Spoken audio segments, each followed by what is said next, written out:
सीता राम चरित अति पावन, मधुर सरस अरु अति मन भावन।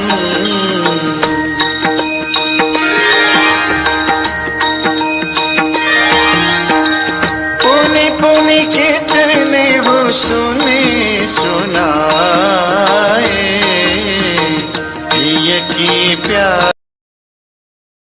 वेदसे नाथाय नाथाय सीता पतये नमः। रामचंद्र भगवान की। অযোধ্যাকাণ্ড সপ্তকাণ্ড রামায়ণের দ্বিতীয় অযোধ্যাকাণ্ড আমরা ধীরে ধীরে আস্বাদন করে চলেছি। তো গত পর্বে আমরা দেখেছি যে কৈকেয়ীর কটু বাক্যে একটা সংসারের ছন্দ কিভাবে নষ্ট হয়ে গেল। বনবাসে তারা এখন বর্তমান আছেন চিত্রকূটে, পত্নী অনুসূয়ার তপবনের মাঝে। তো সেখানে মনোরম পরিবেশ আমরা দেখেছি, যে অরণ্য পর্বতমালা, সরোবর, নির্ঝর, পশু পাখি, তৃণজন্তু উদ্যান, ফল ফুলের বাগানে, সেখানে কুশের উপরে শয্যায় ওখানে দেবতারা বিশ্বকর্মা ছদ্মবেশে এসে সেখানে তার কুটির নির্মাণ করলেন। পল্লব, কোল, হিল, ভিল, তারা দেবতারা তারা ছদ্মবেশ ধারণ করে এসে কর্ণকুটির রচনা করলেন। সব দেবতারা প্রভুকে সেবা করছেন। কারণ এর আগে বাল্মীকিকে জিজ্ঞাসা করেছিলেন রামচন্দ্র, প্রভু আমি এই চিত্রকূটে কোথায় থাকবো? তখন বাল্মীকি মুনি রামচন্দ্রকে বলেছিলেন যে প্রভু তুমি কোথায় নাই, তুমি তো সর্বত্র ব্যক্তাম যেন চরাচরম। তেমন একটা মধুর রামকথা আমরা অযোধ্যা কাণ্ডটি দুটি পর্বে আস্বাদন করলাম। যেটি প্রথম দিনে দেখেছি যে কৈকেয়ী দুটি বর চেয়ে নিলেন, আর দুটি বর চেয়ে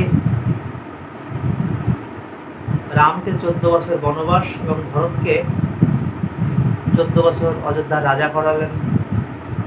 ভরত মাতুলালয় থেকে এসে মার কাছে বাবার ঘরে ঢুকে দেখলেন বাবা নাই। মার কাছে জিজ্ঞাসা করলেন, মা সঙ্গে সঙ্গে বুকে ধরে চুম্বন করছে, তোর মাতামহগণ কেমন আছে? মামা সবাই কেমন আছে? মামার বাড়িতে সবাই কুশলে আছে। তো অসংলগ্ন কথাবার্তা কৈকেয়ী, যে যখন জিজ্ঞাসা করলেন বাবা কোথায়, তখন বলছে দেখো দাদা কোথায়, বাবা কোথায়, মা কোথায়, সব জিজ্ঞাসা করছেন। ভরত তখন রামের কথা বললে তার মাতা বলছেন দেখো বাবা, তোমাকে এই অযোধ্যার রাজা করেছি আমি, আর তোমার দাদাকে আমি বনবাসে 14 বছর জঙ্গলে কাটিয়েছি। ভরত বললে কি কথা, এমন কঠোর বাক্য কেন তোমার মুখে? পিতা কোথায়? তোমার পিতা আমার কাছে প্রতিজ্ঞাবদ্ধ ছিল। তোমার বাবা সত্যবাদী পিতা, সত্য রক্ষা করে স্বর্গে গেছেন, বাবা নাই।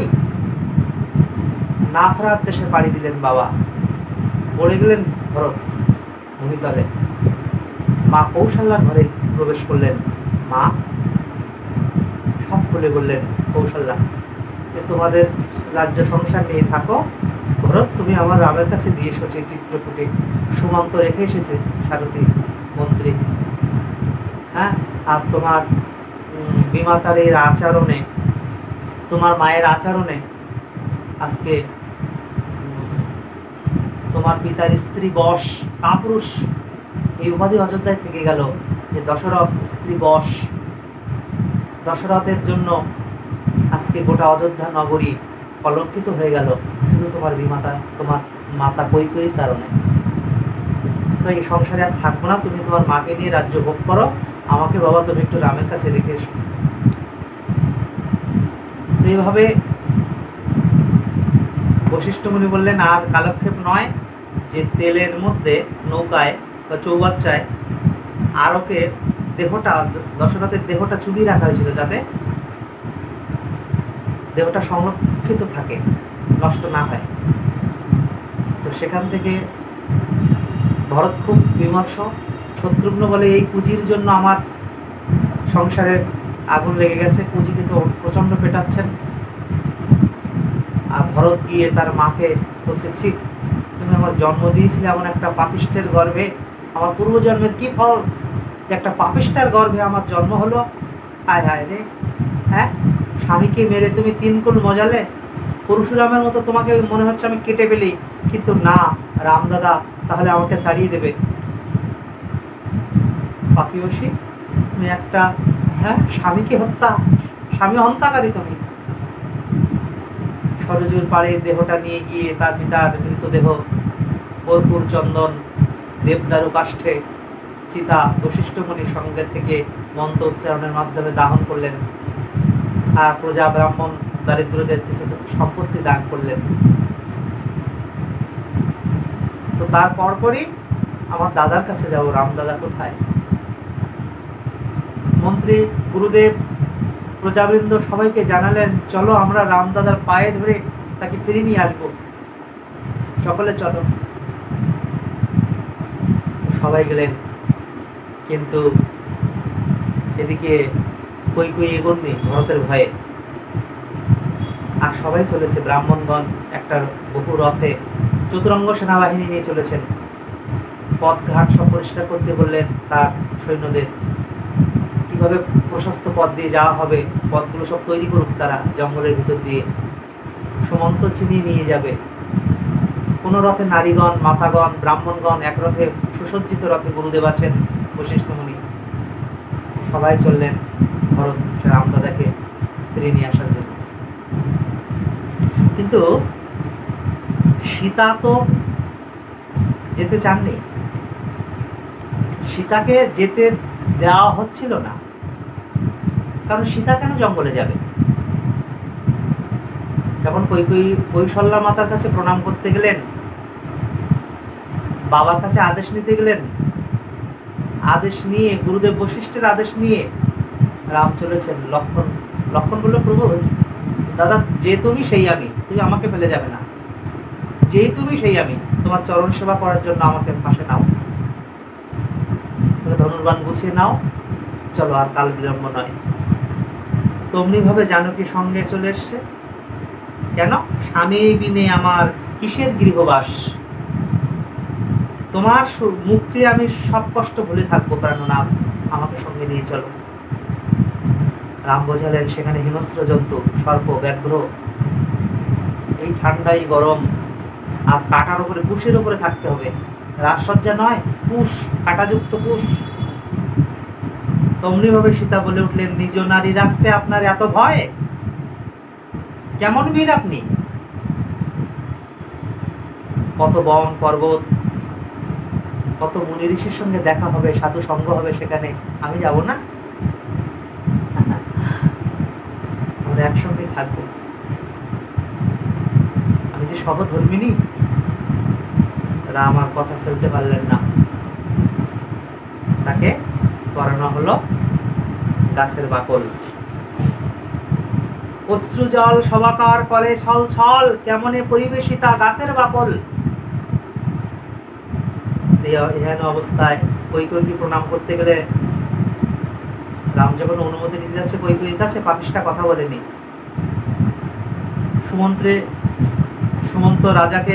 সুমন্তের প্রতি দশরথের আদেশ যে তুমি সঙ্গে 3 দিন যাও, রথটা নিয়ে কিছু ধন সম্পদ দিয়ে, এটা আমার আদেশ, তুমি রামের সঙ্গে 3 দিন যাবে, 3 দিন থাকবে পথে। রথের পাশে অগণিত নরনারী। তো আরেকবার একটু রামকে দেখবো। এদিকে দশরথ অসাড় হয়ে পড়ে যাচ্ছেন, কৈকেয়ী কোলে তুলতে যাচ্ছেন। দশরথ বলছে, পাপিয়সী, তুই আমাকে শুস না, যা। রাম রাজার কান্নায় নিরাশ সকলে, আর রাজার সংসার শূন্য বলে রামকে বলছে, আর একটা দিন থাকো না, তোমার চাঁদ বদন দেখে সব আমি দুঃখ ভুলে যাব, গ্রামে আর একবার তুমি থাকো, একটা দিন থাকো তুমি। সংসার শূন্য বলে মনে হলো। রাজা ঘুম ত্যাগ করলেন, অন্ন ত্যাগ করলেন, জল ত্যাগ করলেন। রামচন্দ্র সব প্রজাদেরকে কিছু স্বর্ণমোহর দান করছেন। ত্রিজটা এক ভিক্ষুক বলে, রাম দান করছে, আমি আগে নেব। সে ধেনু অনেক গাভী দান করছে তাকে। ধেনু তো ত্রিজটাকে শিং দিয়ে তাকে আক্রমণ করছে। রাম বলে, এই ব্রাহ্মণ হত্যা করে আমি বনবাস যাবো কি করে? আরে আরে আরে আরে, ধেনুটাকে থামাও। ত্রিজটা সে ধেনুর লোভে এসেছে। রাম সবাইকে দান করছেন। তো অমনি ভাবে ধীরে ধীরে নিস্তেজ হয়ে পড়ছেন দশরথ। শুধু একটু বলছে যে, কই কই, আমি আর তোকে আর ভরতকে ত্যাগ করলাম। ভরত যেন আমার শ্রাদ্ধ কার্য না করে, তার হাতে শ্রাদ্ধ নেব না। কালভুজঙ্গিনী রাম বিদায়কালে শুনতে পাচ্ছেন লক্ষ্মণ আর সীতা যে কথাগুলো, যে তুই ভরতকে নিয়ে রাজ্য ভোগ কর। ক্রন্দন ধ্বনি, ওরে কই কই কালভুজঙ্গিনী রাক্ষসী, আজ তুই রঘুবংশ ক্ষয় করলি, আর হায় আমি স্ত্রী বশের অপকীর্তি নিয়ে চলে যাচ্ছি।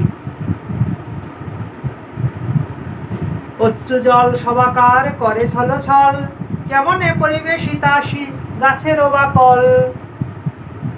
কই কই আড়ালে চলে গেলেন। রথের পিছনে অগণিত নরনারী, আরেকবার রামকে দেখব। সবাই চলেছেন। একটা বিশাল অন্ধকার নেমে এলো রাজপ্রাসাদে। বিদায় নিচ্ছে। দশরথ ধীরে ধীরে নিস্তেজ হয়ে পড়ছেন। তো তখন প্রথম রাত্রে রামচন্দ্র থাকলেন তমসা নদীর পাড়ে। প্রজারা সঙ্গে আছেন। তারা যে রামকে ভালোবাসে, রামদাদার সঙ্গে আমরা বনবাসে যাব। দাস দাসী সভাসদ পাত্র মিত্র সবাই রামকে ভালোবাসে। আজকে সংসারে সোনার সংসার কি হয়ে গেল? তো এটাই আমাদের সংসারে এইভাবে ছন্দ পতন হয় কোনো একটা কটু বাক্যে, কারো ভুলের জন্য। এই ভুলের খেসারত, এই ভুলের মাসুল সারাদিন আর সারা জীবন আর দেওয়া যায় না। আজকে রামায়ণ মহাকবি বাল্মীকি আমাদের সেই কথাই জানাচ্ছেন। তমসা নদী তীরে প্রথম রাত কাটালেন। ঠিক 2-2:30টার দিকে সুমন্তকে রামচন্দ্র ডেকে তুললেন, মন্ত্রী এক্ষুনি রথ চালিয়ে আমাদের এখান থেকে নিয়ে যাও, লক্ষ্মণ সীতা আর আমাকে। এই প্রজারা সকালে ঘুম থেকে উঠে দেখছে রামদাদা নাই। রামদাদা রামদাদা ত্রাহতাস করতে করতে শূন্য হৃদয়ে ভাঙা বুকে তারা বাড়িতে ফিরে এলো প্রজারা। রামচন্দ্র অগাধ জঙ্গল পেরিয়ে চলেছেন। এবার গঙ্গার পাড় ধরেছেন। শৃঙ্গবেরপুর একটা স্থান, সেখানে তার বন্ধু প্রাণের প্রতিম যে মিতালি করেছিল, যার সঙ্গে গুহক চণ্ডালের রাজ্য। গুহক যখন শ্রবণ করলো কথাটা, রামকে ডাকলেন, আমার প্রাসাদে আসো। বলে, না, আমি পিতৃসূত্র পালন এসেছি, আমার আজকে গাছতলায় কুশের উপরে শয্যা হবে, আমাকে তুমি আহ্বান করো না। তাকে খাওয়ার জন্য বললেন, বলে না, আমি ফল মূল বন্ধ আর জল খেতে হবে, আর কিছু না। লক্ষ্মণ পাহারা দিচ্ছেন। লক্ষ্মণকে বলছে, আপনি ঘুমান, আমার সৈন্যরা পাহারা দেবে। গুহক বলছে, আহা, সেই সীতার কাপড় যে বলকল পরা টুকরো চির বসন পড়ে থাকলো ওখানে, ওই শয্যা ত্যাগ করলেন, আমাদের গঙ্গা পার করে দাও। আমরা এই গঙ্গা যমুনা সরস্বতী যেখানে মিলন হয়েছে, সেই গঙ্গা যমুনার মধ্যস্থলে যে বাস করেন, সেই ঢিপিতে কে? বলে ভরদ্বাস ঋষি। ভরদ্বাস ঋষির আশ্রমে আমরা যাব। গুহক সঙ্গে গেলেন, সুমন্ত সঙ্গে আছেন। ভরদ্বাস ঋষি খুব আনন্দ পেলেন। অসংখ্য নরনারী রামকে দেখতে এলো। ওই পাড়ার ওই আশ্রমের সব নরনারী সীতার সঙ্গে তার কত সীতাকে ভালোবাসলো। এইটুক কচি ফুলের মতো দুটো ভাইকে এইভাবে বনবাসে দেয়? কেমন পিতা দশরথ যে দুটো ছেলেকে এইভাবে বনবাস কাটাচ্ছে? বনবাস খাটতে খাটতে এই দুটো ফুলের মতো শিশু, এ কেমন নির্দয় পিতা তাদের। সীতাকে খুব আদর করেছিল তারা। ভদ্ররাজ ঋষিকে বললেন যে আমরা এবার বাল্মীকির তপবনে যাব। সেটা কোথায়? বলে চিত্রকূটে। তাহলে প্রথম রাত্রে থাকলেন তমসার পাড়ে, দ্বিতীয় রাত্রে থাকলেন গুহাকের যে শৃঙ্গবীরপুর সেখানে গঙ্গার নিকটে, তৃতীয় রাত কাটালেন আমাদের প্রয়াগে ভরদ্বাজ ঋষির আশ্রমে। সেখান থেকে যমুনার তীর বেয়ে বাল্মীকির আশ্রমে চলেছেন। কোথায়? চিত্রকূটে। চিত্রকূটে অপূর্ব জায়গা। চিত্র মানে ছবি, কূট মানে পাহাড়, পর্বতের মালা, ধনুকের জ্যার মতো, মাঝখান থেকে মন্দাকিনী বয়ে প্রবাহিত। ওই দেশে খরা ছিল, বর্ষা হতো না, তাই অত্রি যে সপ্তর্ষি ঋষির অন্যতম অত্রি মুনির স্ত্রী অনুসুয়া, তিনি মর্তে স্বর্গের থেকে এই মন্দাকিনী নাম নিয়ে, মন্দাকিনী গঙ্গা থেকেই তো, যে এর উৎস স্থান পুরাণে বর্ণিত আছে যে গঙ্গার থেকেই মন্দাকিনী প্রবাহিত হয়েছেন, পর্বতকে ঘিরে আছেন। অপূর্ব বিবিধ, ওখানে এত বনরাজির এত শোভা পর্বতমালায়। তো সেরকম একটা স্থানে বাল্মীকিকে প্রণাম করলেন। বাল্মীকি বলছে, আমি তো জানি তোমরা আসবে, কারণ রামলীলা আমার ধ্যান নেত্রে ভগবান যে বৈকুণ্ঠ থেকে মর্তে সে লীলা করবে সে তো আমি আগেই বর্ণিত করেছি। তারপরে কি হবে সে তো আমার প্রাজ্ঞতা, আমার দূরদৃষ্টিতে আমি দর্শন করেছি সেটা। তো এসব রাম বলে আমরা কোথায় থাকবো? অমনিভাবে বাল্মীকি বলছে, তুমি কোথায় নাই প্রভু, তুমি তো সর্বত্র। তো অমনিভাবে দশরথ বাড়িতে কি করছেন না, কৌশল্যার ঘরে ছিলেন, আর কই ঘরে থাকেননি। কৌশল্যা বিষ্ণু পূজা করতেন। কৌশল্যা আমরা জানি এনারা পূর্বের যুগে ছিল মনু আর শতরূপা। দশরথ কৌশল্যা পূর্বে কি ছিলেন? মনু আর শতরূপা। তো সেখান থেকে অন্নমুনির যে অভিশাপের কথাটা দশরথকে জানাচ্ছেন, কারণ দশরথ কিন্তু রাম রাম রাম বলে অসাড় হয়ে পড়ে আছেন, আর অন্ন ত্যাগ করেছিল, জল, ঘুম সব ত্যাগ করেছিলেন রামের বিরহে। রাম রাম রাম, অন্নমণির কথা স্মরণ করাতে করাতে উনি নিস্তেজ হয়ে পড়ছেন। ধীরে ধীরে ধীরে ধীরে ধীরে ধীরে তিনি কি করলেন না, প্রাপ্তি হয়ে গেলেন।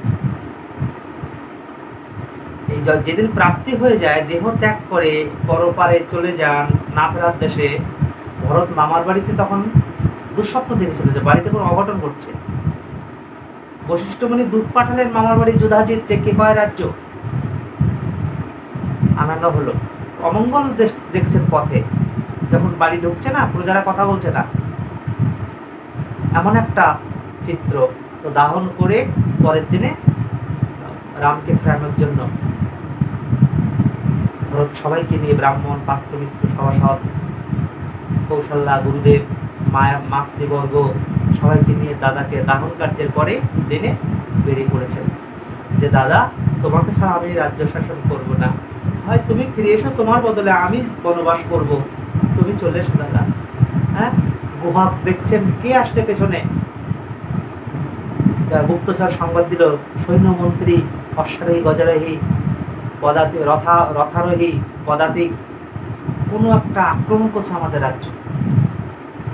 তো সবাই পুরো প্রস্তুত হও।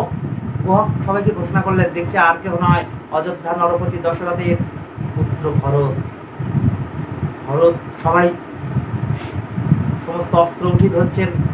ভরত এসে গুহককে বললেন যে গুহক, তুমি তো আমার রামের, আমার দাদার মিতালি মিত্র, আমি দাদাকে ফিরিয়ে আনতে চাই, আমাকে একটু সাহায্য করো, আমাকে গঙ্গাটা পার করে দাও, আমি দাদা ছাড়া আমি বাঁচবো না, দাদার বিরহে আমাদের সংসার অযোধ্যা অন্ধকার হয়ে গেছে। গুহক সঙ্গে চললেন, চলো আমিও যাবো, তার বনবাসে শোভা পায় না। সেখান থেকে তারা ভরদ্বাজ ঋষি আশ্রমে গেলেন। প্রথম রথে গুরুদেব বশিষ্ঠ, তারপরে রথ সাজিয়েছেন ব্রাহ্মণের রথ, তারপর মায়েদের রথ। ভরত বলছে, আমি রথে উঠবো না, আমার দাদা খালি পায়ে আছে, আমি খালি পায়ে আমি হেঁটে হেঁটে যাব। যখন চিত্রকূটে পৌঁছাচ্ছেন, লক্ষ্মণ তাকিয়ে দেখছে অসংখ্য সৈন্য। দাদা, আক্রমণ, একটা অঘটন ঘটছে। মনে হয় ভরত তোমাকে মারার জন্য নিষ্কণ্টক করবে, সুখে রাজ্যভোগ করবে। তো যেহেতু শত্রু এখনো বেঁচে আছে, তো আমাদের বধ করতে আসছে, তোমরা প্রস্তুত? আমি যুদ্ধের জন্য তৈরি। ভরত আক্রমণ করছে আমাদের। তো অমনি ভাবে রাম বলছে, না, আমার ভাই সে কখনো অমঙ্গল করতে পারে না। ছুটতে ছুটতে কাঁদতে কাঁদতে ভরত এসে রামের পায়ের তলায় লুটি পড়লো। দাদা, তুমি ফিরে চলো, নাহলে তোমার বিরহে অযোধ্যা অন্ধকার হয়ে পড়েছে, আর তুমি না ফিরলে আমি এখান থেকে যাব না।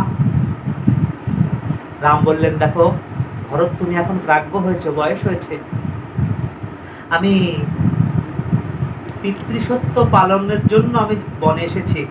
তুমি তো জানো, তুমি কখনো বিমাতার দোষ ধরবে না।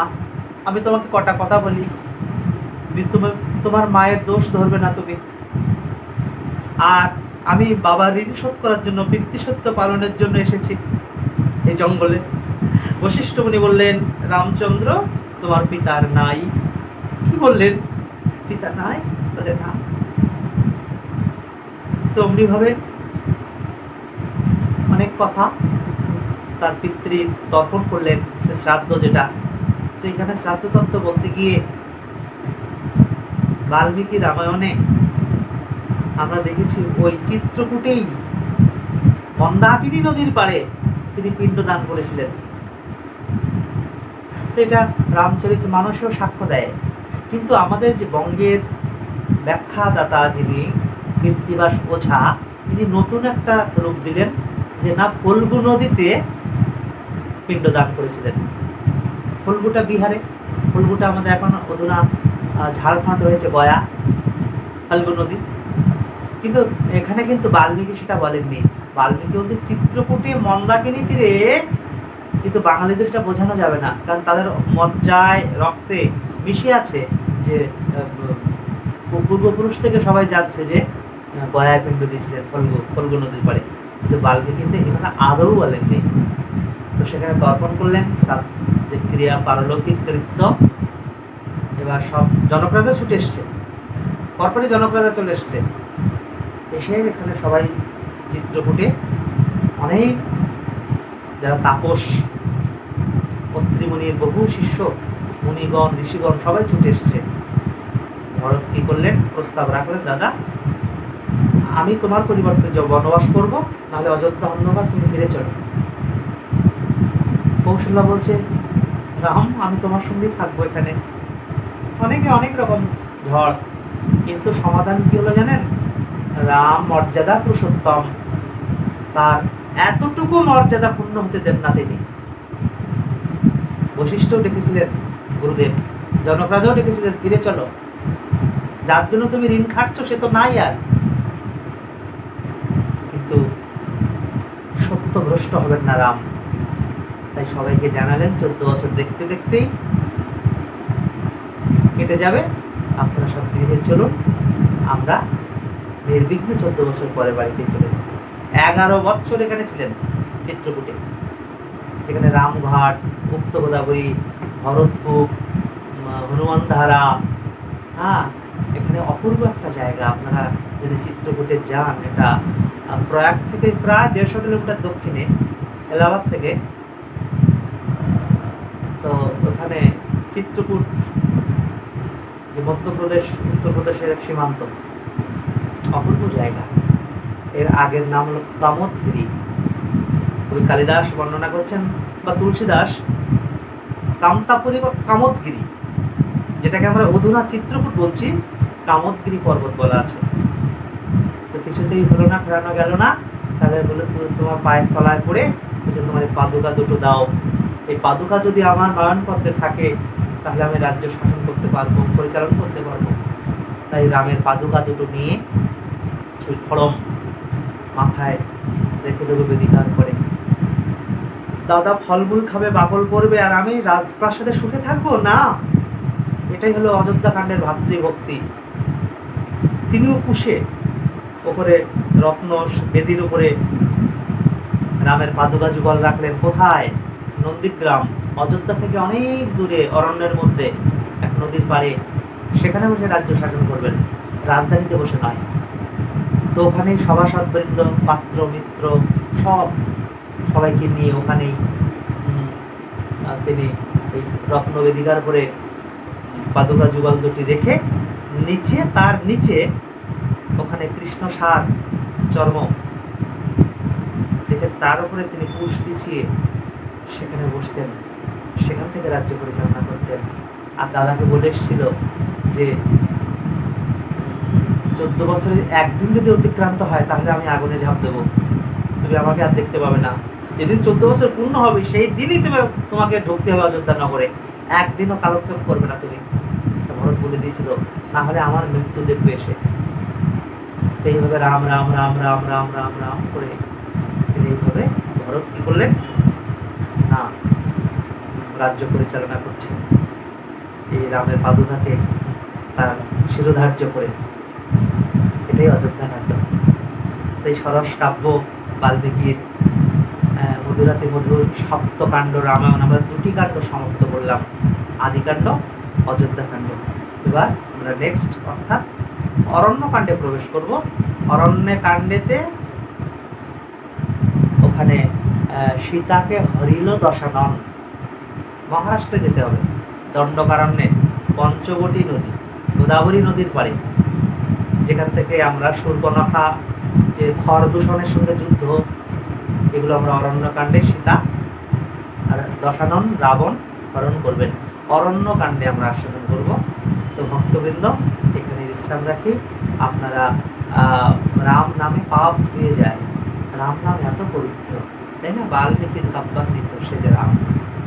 তো এহেন এই যে ভগবান মর্যাদা পুরুষোত্তম রামচন্দ্রের শ্রীচরণে প্রণাম জানিয়ে, সমস্ত গৌর ভক্তবৃন্দের চরণে প্রণাম জানিয়ে আজকের অযোধ্যাকাণ্ড এখানেই আমরা বিশ্রাম রাখলাম। জয় রামচন্দ্র ভগবান, জয় গৌর ভক্তবৃন্দ, গৌর